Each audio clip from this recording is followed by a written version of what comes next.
Welcome to the Family Brand Show. We're Chris and Melissa Smith of FamilyBrand.com, husband and wife, parents of 5, and we want to help you take back your family and to live life on your terms. And we know being a family can feel really overwhelming. Parents tell us they feel like they're being pulled in a million different directions. It's so challenging to navigate the uncertainty and all the chaos that's happening in the world right now. And that's why we want to bring you every single week actionable tips and strategies that you can implement in your daily life to become a better parent, to become a better spouse, and to build a stronger family. And look, there's never been a better time and a more important time than right now to take back your family. You can define what your family stands for, or the world is going to do it for you. And the world needs strong families now more than ever.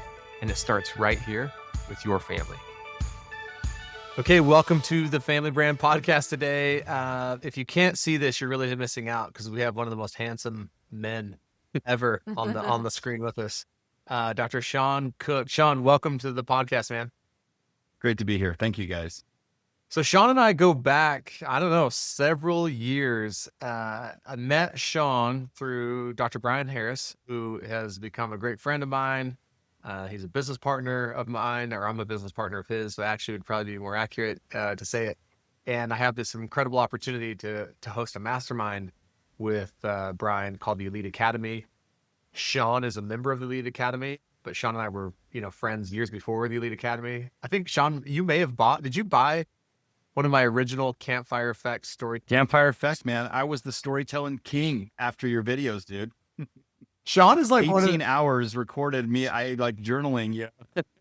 Sean is one of the most coachable, committed. Like he bought the course and like went through every module, had the, nailed his story. So I love you, man. And super honored to have you on. So what led to this though, having Sean on the podcast with the Elite Academy Mastermind, we have a call once a month with these incredible dentists. And then we meet twice a year in person with just the dentists themselves. And then now we meet once a year with their teams.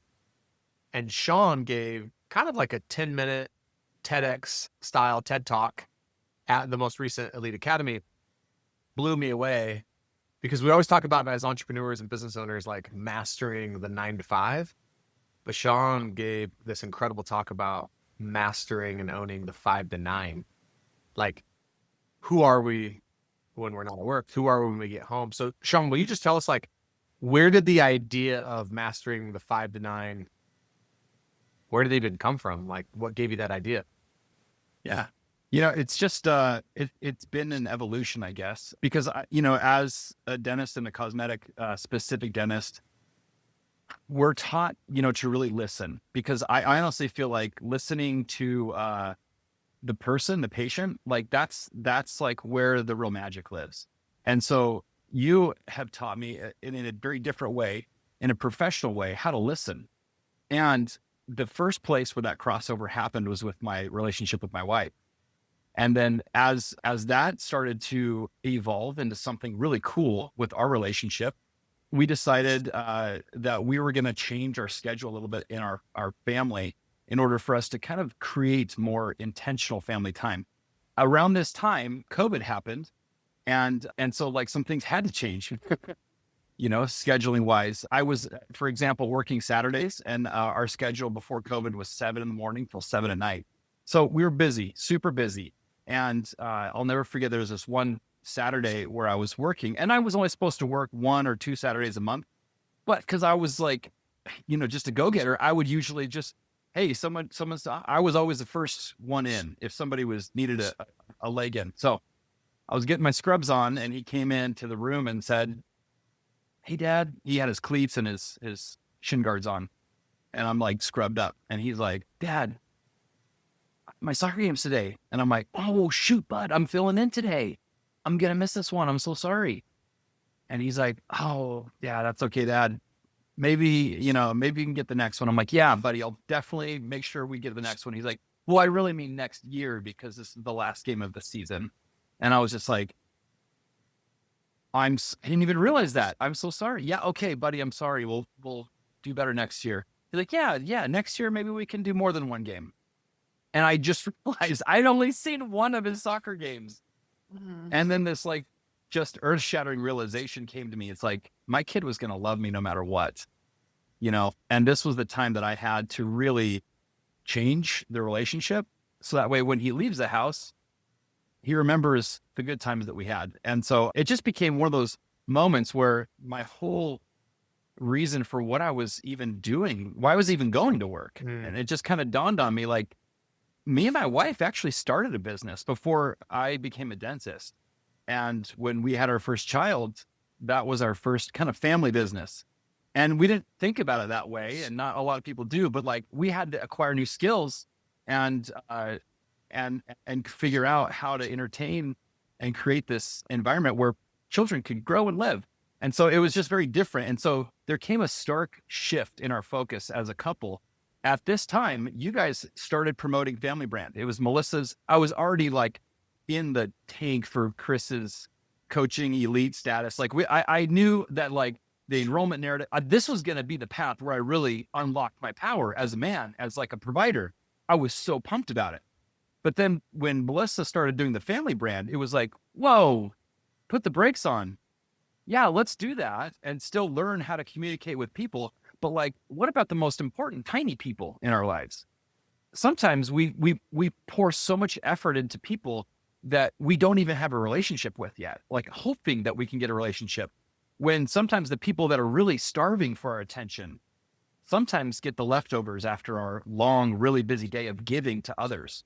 And so we just decided with the Family Brand podcast that, or the Family Brand, like, we're going to purchase this, we're going to do this. I'm like, Aaron, you know how I did Campfire Effect, and you know how much I believe in Chris's coaching. And like, if his wife is doing this, I promise it's just going to continue to be something powerful. So taking the lessons that you guys had with that modality, we created core values of things that we are and things that we do in the Cook family that we kind of teach our kids to say them, repeat them. And then we call it out when we see them acting and becoming those things. We call it out to make sure that they cognitively recognize, oh, I'm a builder right now.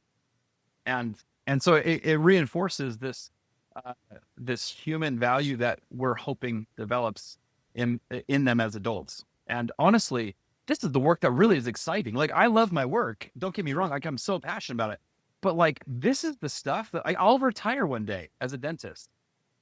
No question. I'm never retiring from being a dad. I'm never going to retire out of that job.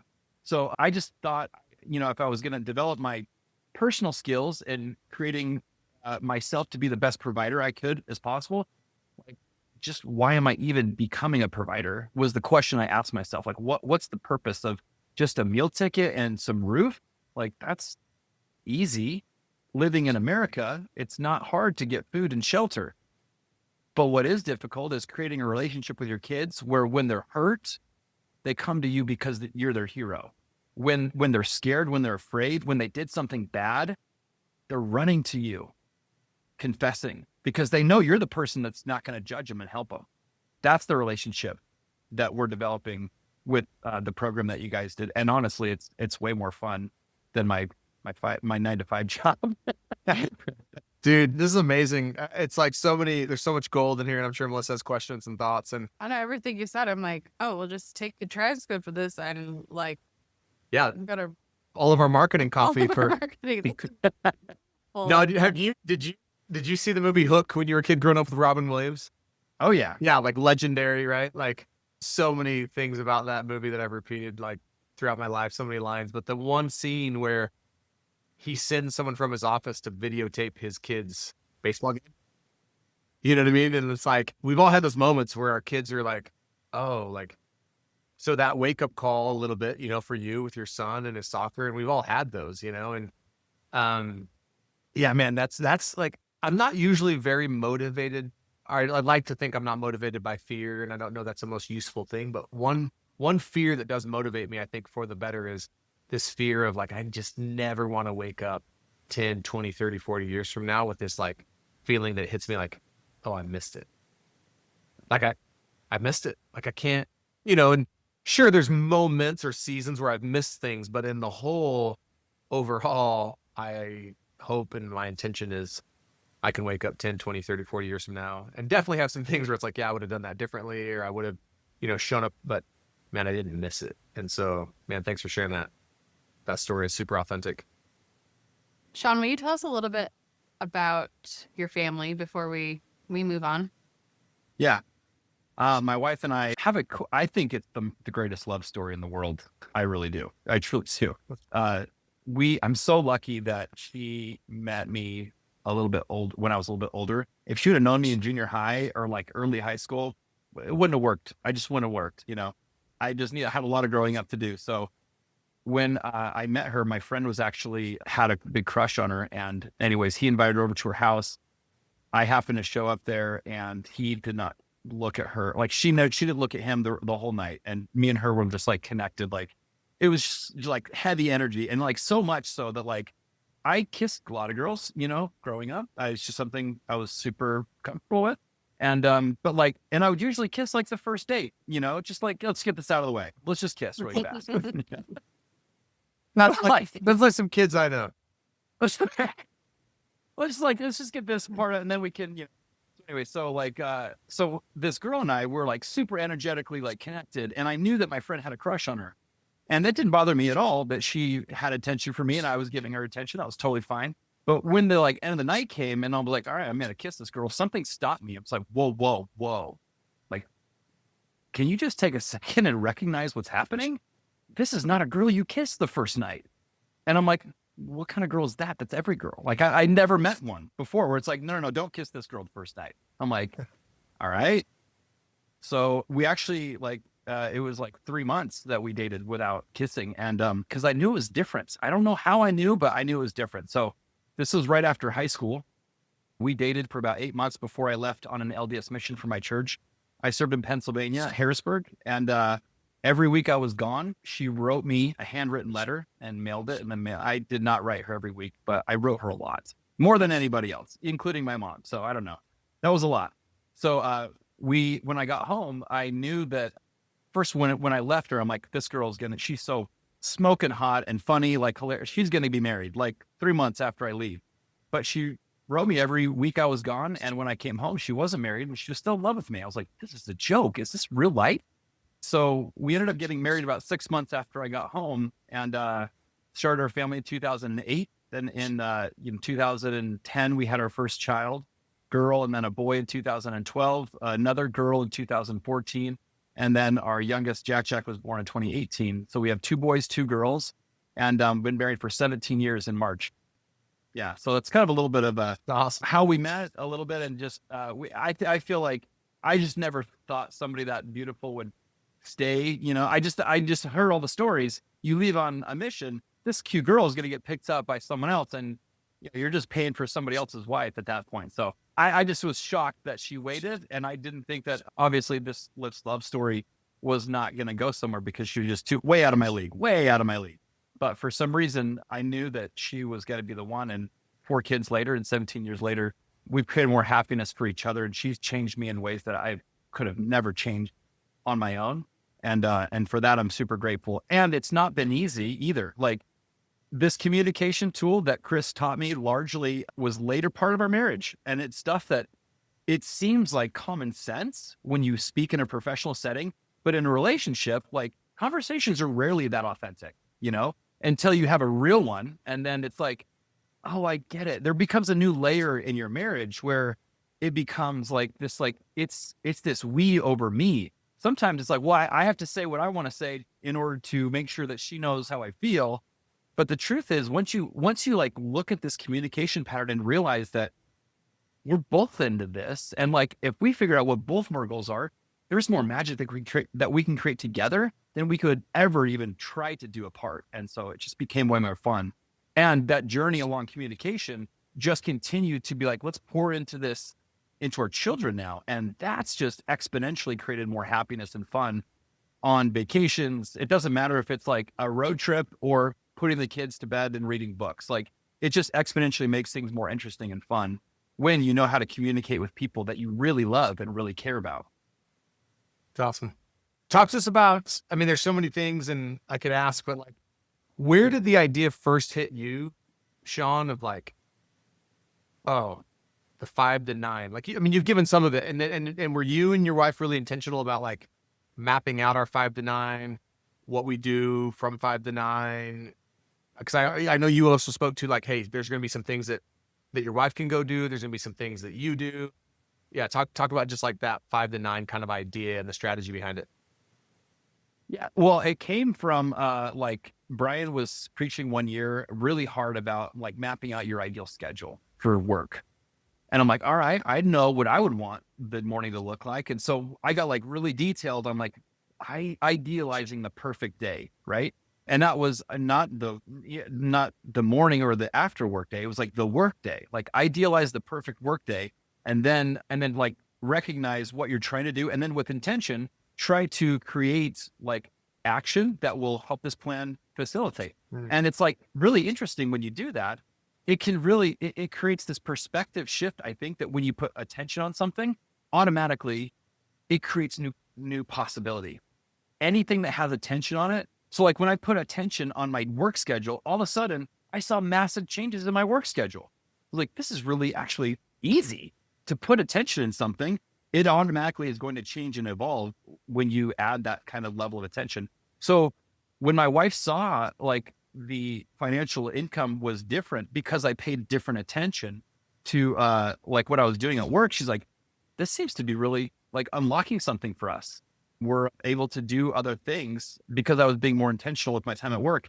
And so it became this idea that we had like, well, what if like, every Monday we usually had a family night where we had like a really detailed list of things that we would do. And it's like, what if we just made a looser plan around every single day? And that way we know between these hours, these are the activities that we're doing together as a family. These are the people that we're doing them with. When we come home between that 5 and 6:30, it's a meal time. That's the time that we're either preparing in the kitchen, or we're cleaning the kitchen, or we're eating in the kitchen. So after our meal time, we have, designated times with each of our children. So each night of the week, we have like one kid has a dedicated half an hour with mom and dad, where all the kids are doing their own activities. And that one child gets to kind of have a download where it's some intentional one-on-one time with both parents. And this is unique because we had never really given all of our kids that much individual time. Sometimes they would require it. Okay. So that's what we would notice. It's like one or two of our children required like a half an hour of our individual time for discipline, or like, oh, you don't know how to do this yet, buddy. Let's get to your laundry and let me show you how to fold this together. Let me show you how to unload this dishwasher. So some kids were requiring more time, but then we kind of felt a little bit guilty that some of our kids that would obey the first time and were kind of less maintenance heavy, they didn't get the same amount of time with us. And so we just felt like there was this imbalance, almost like our relationship was altered slightly because some kids required more attention than others. And so we didn't feel like that was really fair. We wanted to give our kids that were easy the same the same level of time and attention, so that way we can just figure out what it is that they could use with our knowledge. And so we had like this idea became these little like mini dates with our children. And we started to almost, if you would think in like the dating realm, courting them. Like we try to figure like, hey, so this is your night. Like, what do you want to do tonight? Like, is there like something you want to build together? Is there something you want to learn together? And it became this time where they'd have to really think and be like, well, yeah, at school we were talking about, like my youngest son was like, at school we were learning about the Incas, Dad. And I just can't get that out of my mind. So like all night long, we researched the Incas, and they're actually a fascinating civilization. And he's like the pro, like he would like give up like a speech on like how the Incas like made their civilization so long lasting because they would like have this.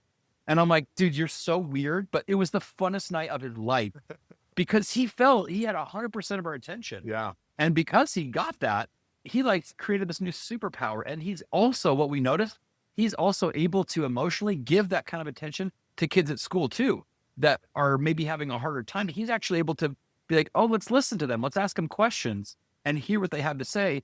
And then it's like, it's different dialogue. Most first graders don't know how to like listen to other first graders.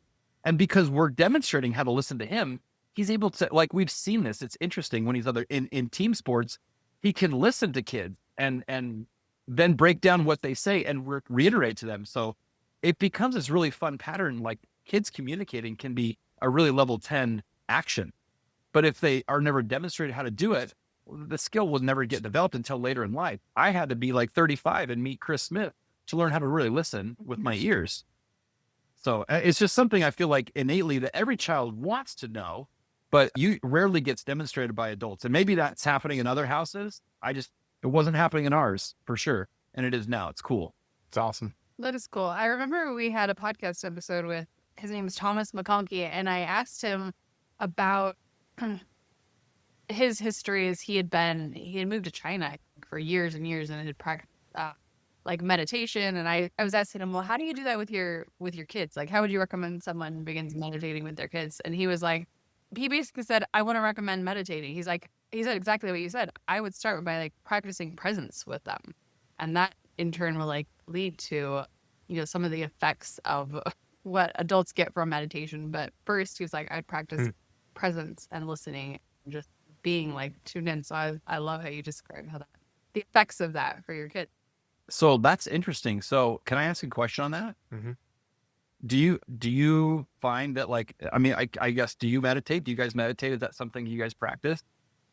Yeah, I think we both have our own like versions of that. I like to journal, and I feel like journaling is kind of almost my meditation in a way. And I don't know if that counts as meditating, but I feel like you have a more true, Chris has a more true meditation practice. Yeah, I don't know if it's more true. Like most mornings in the gym, I end in the sauna and I go through kind of just I recite my manifesto, which is like my personal declarations. I do an intentional breathing exercise of some kind. And then probably the most meaningful for me, I give gratitude for all of the things that are my goals as though they've been accomplished. So it's like I future pace. Like this home that we built, I was giving gratitude for it and living in it long before it was ever even like a reality or even a possibility. So that's like, and sometimes Melissa's bought these really cool, maybe you could link to them in the show notes. Melissa's bought these really cool like meditation cards for kids that our kids will pick one and they like doing that. So we will sometimes kind of meditate with them or meditate as a family. But that was really fascinating when Thomas goes, no, the whole idea around meditation, one of the biggest ideas around meditation is like presence and just being in your body. So you can almost create a meditative state with a little kid by just being uber present to them. And that was like kind of fascinating. Yeah. That's what I've kind of learned, even what meditation is. It's really just a presence of consciousness. So Melissa, you journaling, your consciousness is so present in the pen that you're using. I think that there's a lot of different modalities, and I do it in the sauna like you, Chris. That's the way that I have chosen to do it. And I try to do it once a day. I usually probably hit it 5 times a week at least. Yeah. Which I think is interesting because when you're teaching your kids about meditation, I'd never consider that, just the consciousness. I feel like I've never attempted to teach my kids about meditation, but they watch me do it, or they know that I do it, and they know the benefit that I get, the clarity that I get from it. But I think that like that's kind of meditation in utero is just presence. Yeah. And recognizing consciousness. And how else would kids learn that? But just in your presence. I love that. It's a really cool thought. Yeah. It was especially interesting coming from him, who's such a expert in that space, to like, yeah, don't start by meditating with them. Don't start by like teaching them meditation, just like demonstrate it. And I will say we've done some cool like yoga and meditation. We don't do it every night, but once in a while we'll do it. Our kids are usually, and I've actually been surprised. I'm not surprised anymore, but for the longest time I was surprised that like kids are open to this. They're never too young to be open to mindfulness and like consciousness and like deeper principles. I think we don't give kids enough credit for, and if you start to demonstrate that, and your kids will talk to you and they'll go really, deep with you, and some more than others, some just like human beings. Like we have some of our kids, man, like it does not take much at all to get them to go really deep with us. Other kids, it's a little bit, different, but practicing that presence and demonstrating that. And Melissa and I have also noticed that our kids will speak obviously differently to us and open up differently when it's the whole family around versus when it's just Melissa and I. But we've also seen even when it's just one-on-one, they'll open up in different ways to one of us than they would even to like both of us at the same time. And so I love that you guys have some intentionality. Look, it's like, it doesn't sound like it's super rigid. It doesn't sound like it's like, all right, every Monday from 5 to 5:15, we're doing this. From 5:15 to 5:30, we're doing. It's like, hey, we have some loose kind of like guidelines of what we're doing on Monday evenings, what we're going to try to do on Tuesday evenings. And then, like obviously as your kids get older and get into sports, you got to be flexible, but to at least have the intention that we are going to strive to be intentional from 5 to 9, you will. You just with the intention, you will start to be more intentional. I'd love to ask about that actually. What, as your kids have gotten older, what have you found, maybe they're involved more in sports or after school evening activities. How have you adapted your kind of 5 to 9 rhythm or routine? Or maybe you So, and what you're speaking about is so accurate. And the fastest way for us to get frustrated at the plan was to make it rigid. So it didn't last long because the schedules are always changing. So we have it's more of like a principle of a sunset principle. So like if the sun is up, those are hours that we're trying to connect over food. And that's a time that like we're always running, so like our kids are in dance and in wrestling and flag football and stuff. So like we're always moving, every night there's somebody that's going somewhere at some point. Right now our kids are in wrestling and my daughter just started wrestling, which I'm kind of pumped about, which, I wrestled in high school. There, out of 1,000 wrestlers, there'd be one girl, so now it's almost 50-50. So yeah, we've had to stay fluid, but that's where I feel like the magic lives is that like, if the sun's awake, then we're always trying to connect around food. If the sun is down, we're always trying to connect around a bedtime. And this is usually in our house where we'll have a scripture that we shared. My son and I have kind of like a question-based discussion about God. And we have certain verses of scripture that we read during the week. And the goal is that he'll have a question for me about the assigned scripture that we're supposed to be reading that week. So that way, when I come to his, room or we have a connection moment, sometimes it's after practice, after his shower, or sometimes it's, when we're taking one of the girls to dance or dropping them off at swim or whatever it is. But we try to have like an unscheduled kind of discussion. And it's really relatively quick, but it's something that it tells me that he's connecting with the divine and something that I can demonstrate to him. And I'm doing that too, son. Like, I'm not, I'm not asking you to do something and I'm also not doing it. So when you talk about being present with meditation, it's interesting because I feel like to me, there's this guy, David O. McKay, talked about how meditation can be a form of prayer and even the sacred, even secret door in where we can enter God's presence. And so I feel like my kids, when I enter their presence, obviously I'm a very imperfect dad, father, right? But I kind of symbolically think like this is the presence that I'm trying to obtain when I pray to my heavenly Father, because I feel like that relationship of a father and a son, a heavenly father and an earthly son, like that relationship is something I want to strengthen. And to teach my kids about meditation is just another form of them to connect with me.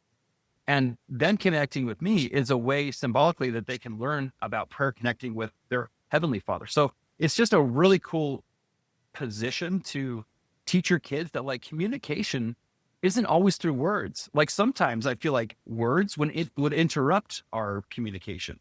And I know that there's been times that I've been with my kids and my presence is literally all they need. My words would distract from the magic that's being created with just our hug or the way that we're seeing each other's eyes together. I love that you shared that because one of the things that has come up from, in my mind, kind of a surprising number of parents is when we talk about the idea of doing kid dates, whether that's 2-on-1 or 1-on-1, we haven't met a whole lot of parents that are like, no, I don't want to do that. I hate my kids. Most people are like open to it. Like, yeah, I want to do that. But one of the things that comes up from a lot of them is like, man, like, what do I say? And like, how do I keep them engaged? And and I used to wrestle with that when I was like a younger dad. And then kind of over time, I realized I don't always need to have something to say. Sometimes me and one of my kids just driving and being together is enough. And so I love that you shared that because I think that can feel sometimes a little bit heavy or overwhelming for parents when you think about, do I always have to have something meaningful to say to one of my kids? Do I always have to be engaging with them? If I take them on a 1-on-1 kid date, does it have to be like mind blowing and like this huge production? It's like, no. And if you're like me, you never worry about things to say. Like like my kids are always like, dude, that guy up there is always yapping in the front of the car. Like, in fact, one of our sons, he always teases me, like, he's like, oh, here we go, another conversation with Chris. He knows we're gonna have some deep, meaningful. And he's probably like, A, can you just shut up for once? Or B, can we just talk about nothing? Like, so Yeah. Chris, you and I are somewhere that way. I feel like we could literally just, railroad the conversation. yeah, And that's one of the things that I feel like you've taught me truly is how to not speak and how to really listen with intention. And those are the conversations, like when I'm silent, there's a lot of silence. And sometimes I'm like, this is it. Yeah. There's nothing wrong. There's nothing going wrong here because this is what's required. And it's all, to me, it's about connection. And like the type of currency that I feel like really drives me is this connection. And it's a form of currency that is so much more valuable than anything that you could purchase, because there comes this point, at least with me as a dad, there comes this point where it's like everything I see around me, everything, the cars, the house, the food, even, it's all going to be dust. The only thing I get to keep from this is the relationship. This little person is going to stay connected with me, and I'm going to stay connected with them. And if it's not valuable, then I have to ask myself, what am I doing to create value in it? Just like, love is a choice. I just noticed that my children are starving for my voice, starving for my presence. And so, and when I give it, they give me back something that is invaluable. So I just think that it's a new form of currency for parents to really pour into their kids and see what comes back out. Because I think the magic is just unknown until you do it, and then you won't stop. Yeah. Like you guys have taught us, like once you pour into your kids, they become this fountain of living joy for your life. And if you stop that pouring into them, I feel like it's that river of giving. You stop giving that to your children, well, they're going to stop giving to you. And so when you pour into them love, they give love. They don't know how to do anything else. And when you pour into them hate, whoop, find out what comes out the other end. That's no fun, So it just takes you, a few times to really pour into them intentionally, and then you get something out that's intangible, but also you find is like the true purpose of why you became a dad, why this whole family even exists anyway. it's awesome. Another thing that I love that you shared earlier is that it doesn't have to be a big production. I think we hear a lot like Chris was mentioning, I want to do the kid dates, or I want to connect more with my kids, but like that sounds hard, or it sounds like it would take a lot of time, and we don't have a lot of time. But what you mentioned is some of these little moments of connection are happening, like when you're driving another kid to dance and they're in the car, on the drive home, or, it's as you're making dinner. It's like, it doesn't have to be like a new created moment. It's like the moments that are already happening, and it's just like taking advantage of them. Yeah, it's awesome. Well, Sean, we could jam for hours, and unfortunately, we have to wrap because of my schedule. Dude, thanks for coming on. Like you're an inspiration to me, man, in the form of just your hunger to learn and grow and soak up wisdom and knowledge. And you're one of the most coachable, teachable, hungry for learning and growth people I've ever met. Seriously, man, and I feel super honored. Love you, love your family, love how you show up in the world. We'll put a link to Sean's Instagram, Dr. Sean Cook, Dr_SEAN Cook. Follow him on Instagram. If you ever want to know what it would look, if you ever want to know what life would feel like to have the smile of your dreams and live a big life beyond that smile, go see. So yeah, man, thanks for. He's in Arizona, by the way. Yeah, he's in Arizona. Can I ask one more Yeah, question? please. Your family is one of the original families that went through Family Brand. And it's been like several years now. I would love to know how you have felt that has impacted your family, over the course of the years. Like what's been how could I ask? I'm asking this well. I feel like you ask these questions better.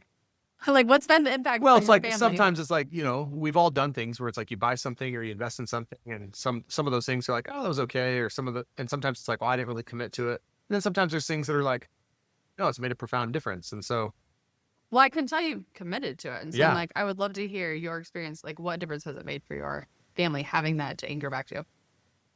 So it's interesting because language, I would say, is given, like what you've given us with this podcast or with the family brand material was language, intentional language around who we were creating, because our kids were growing up and it felt like we didn't really have a choice how they're going to turn out. And so when we took this pause in our family, we said, okay, what do we want our kids to do? Well, we had to really think about that. And we actually had activities that you guys had recommended, different activities where we would put values. Like we did this giant island. We had different words and our kids would actually vote on what they thought was the most important value. And the most important thing that we could do as a family, or most important thing you could be as a member of a family. And the 4 things that we said that cooks are as a family: cooks are builders, cooks are creators, cooks are believers. See, I told you I was going to blank. Builders, creators, believers. Cooks are And the beautiful. fourth one. Cooks are beautiful. It's okay. Cooks are beautiful. Well, okay, so it'll come to me in just a second. But And then what do the they thing do? that cooks do, cooks ask questions, which I think is really, they were really curious. Curiosity was a big thing. Cooks are adventurers. Oh, that's the last one. Cooks are creative, builders, believers, and adventurers. We love adventures. We actually pulled this from your Hawaii adventure. We're like, we want to be a family that adventures. Let's do that, So that was one of the things when you guys moved to Hawaii, we're like, yeah, let's like do something crazy like that.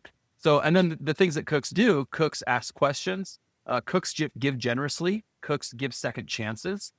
And of course, it's the 4th one, so I can't remember. We give generously. There's a 4th one, and it's really powerful. Anyway, but that's something that intentionally we're creating our kids to. And my wife is better at it because she's the one that really went all level 10 on this with our children. Of course, I participated, but this is something that they repeat. The reason I don't have them all memorized is because my wife has them repeat them to her as she drives them to school. So it's something that language is always changing. And this is one of the things for the last 5 years that we've been able to really nail down. Our kids can all say this verbatim. I can't, but my kids all can because we make them repeat it. It's pretty fun. It's awesome. So having some more language and intentionality behind who we're creating. That's amazing. Thank you. Well, thank you again for your time, taking out time out of your busy schedule to meet with us. We loved having you here. And yeah, go check out Sean. Yeah. And my takeaways from this, like, even though we talk about this a lot, it's like these reminders of like, oh yeah, we could get back in a more intentional rhythm of our kid days. This idea of like having a thought around our 5 to 9. There's been times where we have like, okay, Wednesdays we do this, Thursdays we do this.